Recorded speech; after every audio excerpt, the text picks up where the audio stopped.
I totally forgot to answer Linda. I need to check the weather at the cabin. Rainy.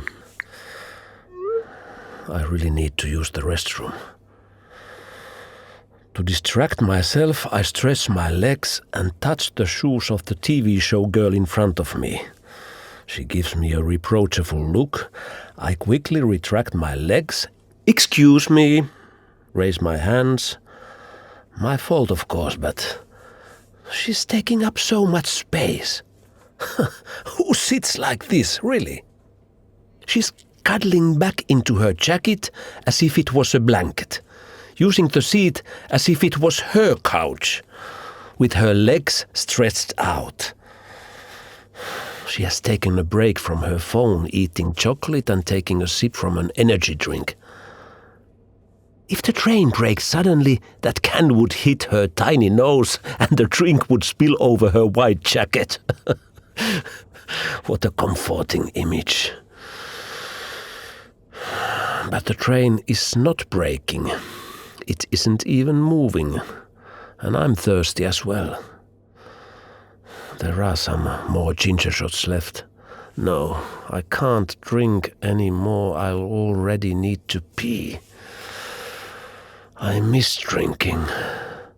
I mean, drinking vodka. But my body can't handle alcohol anymore. Age isn't just a number when you're not healthy. What time is it? 15:32. I really have to go to the toilet. And we should already have been arriving at Stockholm Central. The train has been standing still at this station for ages now. Where are we? I'm looking for a sign. There. Södertälje. I'll be late for my appointment with Taimi. Maybe I should text her. I'm not sure why I haven't told her about my memory loss. I feel maybe I'm ashamed.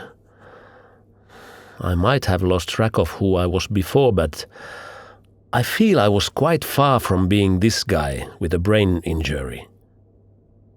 Being a father means being a superhero, at least for a while. If Linda's story is true, and it has to be, I guess I was more of a super lover than a super father.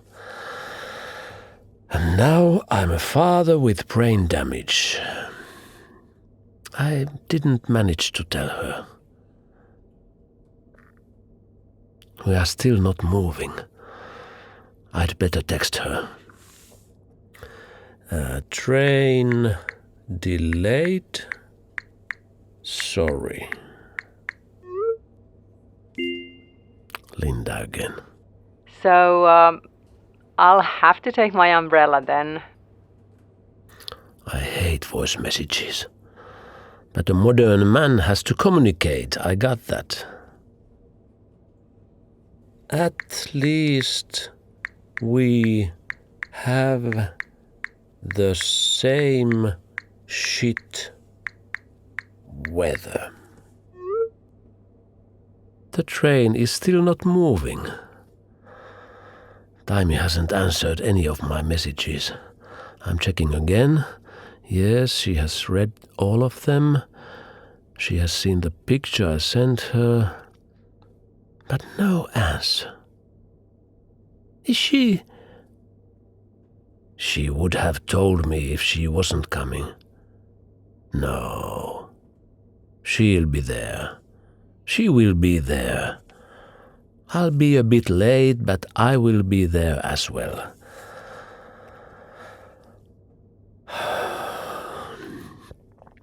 I'll have to keep saying it. I am a father.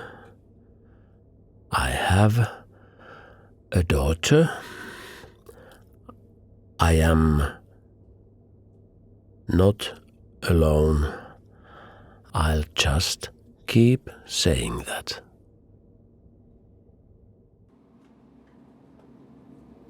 I sleep well on trains. I always do. I took a shower and there was enough hot water for me to even wash my hair. As I sit on my bunk bed, I feel officially exhausted. I look at my phone.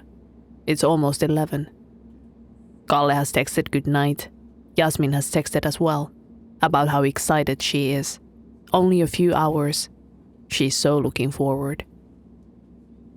I don't want to rush my thoughts into the following morning, onto the upcoming weekend. I want to enjoy this exhaustion, contained cozily in this train. Who doesn't love night trains, I think. My roommate is sitting in the bunk bed in front of me. She lifts her face. I love night trains. I feel confused, like being a part of a magic trick. She has just voiced my thoughts. She had been discreetly looking at me putting face cream, eye cream, neck cream, hand cream. She had pretended to read. I love them too. Are you going to Stockholm? Yes. She must be my mother's age, just as tall and just as friendly. I make this trip once a month. I go back and forth. All the train staff knows me by now. Work. I'm a horse rider. I nod. I must look really silly, but I feel so tired I can't keep up the conversation. What about you? Oh, I'm going to Stockholm as well. I am so sleepy, yet she's looking at me as if she's inviting me to talk. I'm going to spend the weekend with my best friend. She lives there. Oh, how wonderful. Thankfully, we fall silent. I am bothered because I didn't tell the truth. I am bothered because I only told half of it. It would have been so easy to say, I'm on my way to meet my father. And yet I didn't. And I don't know why. I question my excitement. Am I excited about seeing him, as I had been? What do I feel? There's a very dim light on my roommate's side, which she's using for reading. She points at it, her face with a question mark. I say, it's fine, nodding and smiling, trying to reassure her. I truly sleep well on trains. I close my eyes and they burn with tiredness. They itch and burn, and I don't rest in the darkness, for the exhaustion makes me see flashing dots of light. It's always the same, whenever I close my eyes exhausted. Flashing dots of light.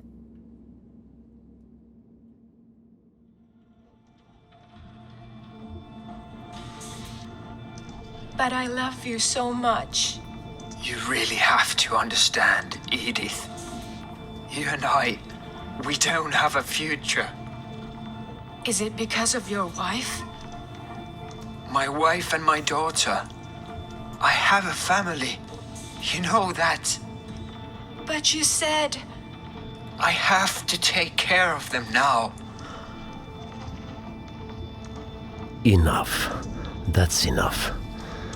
That young lady has to respect and show consideration to us around her. Excuse me. She almost jumps in her seat, puts the show on hold. Her jacket is sliding from her knees as she's looking up. Yes? Is she crying? Would you mind using headphones? Or turning down the volume? Who are you? My father or something? You're not my father. She woke up the baby. Without taking notice, she rearranges her jacket as a blanket, sniffs noisily, hits play. So this is the last night we have? Yes.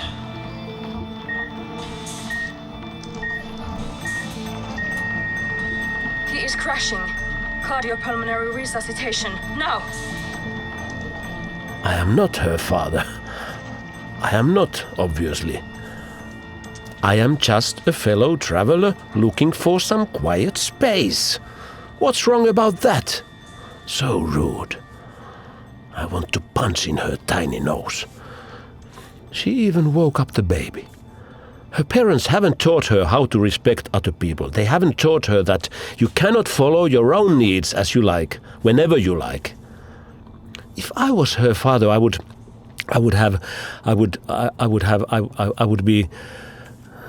Taimi wouldn't ever watch this candy romantic hospital show and cried in front of it. Not as a teenager, not now. She has a different taste, a good taste. She would never talk like that to a stranger on a train, ever. As her father,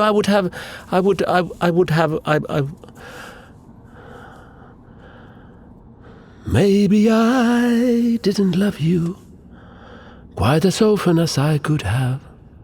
Little things that I should have said and done, I just never took the time.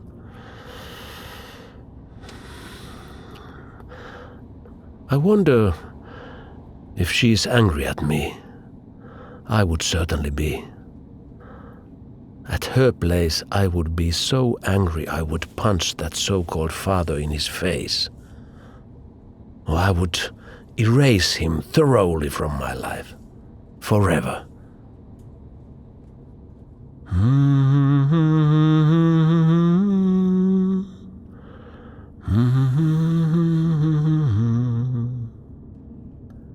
I wonder if I will recognize her. I didn't ask for a picture. It didn't seem the time to ask for anything, really. She reached out. She's brave. She must get that from her mother.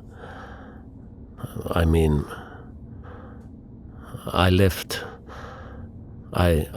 just left them for Linda, says Linda. But she texted me. She wanted to meet.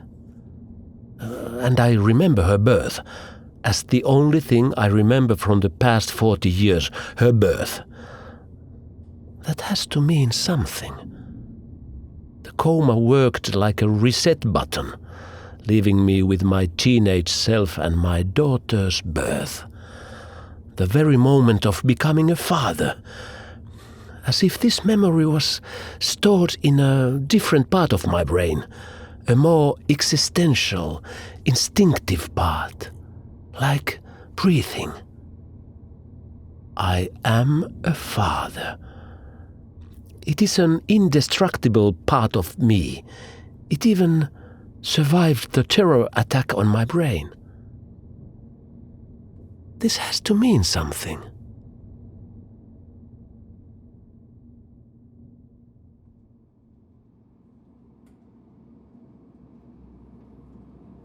I am grateful for the sounds and the movements of the train.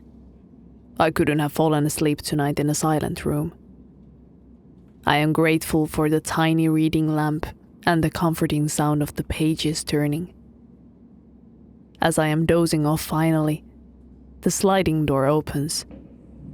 Surely the third roommate of this sleeping compartment.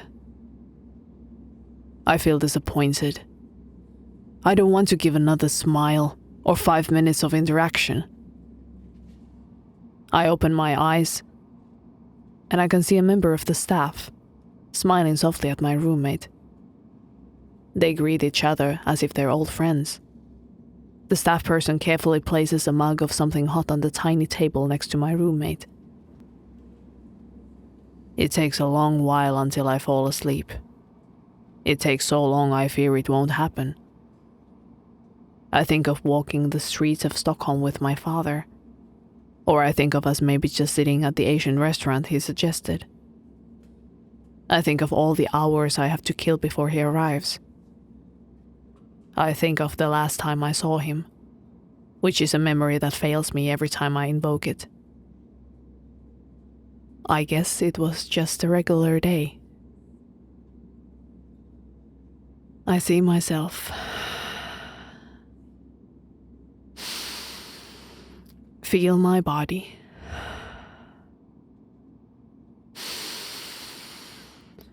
Hear my breathing. In this train.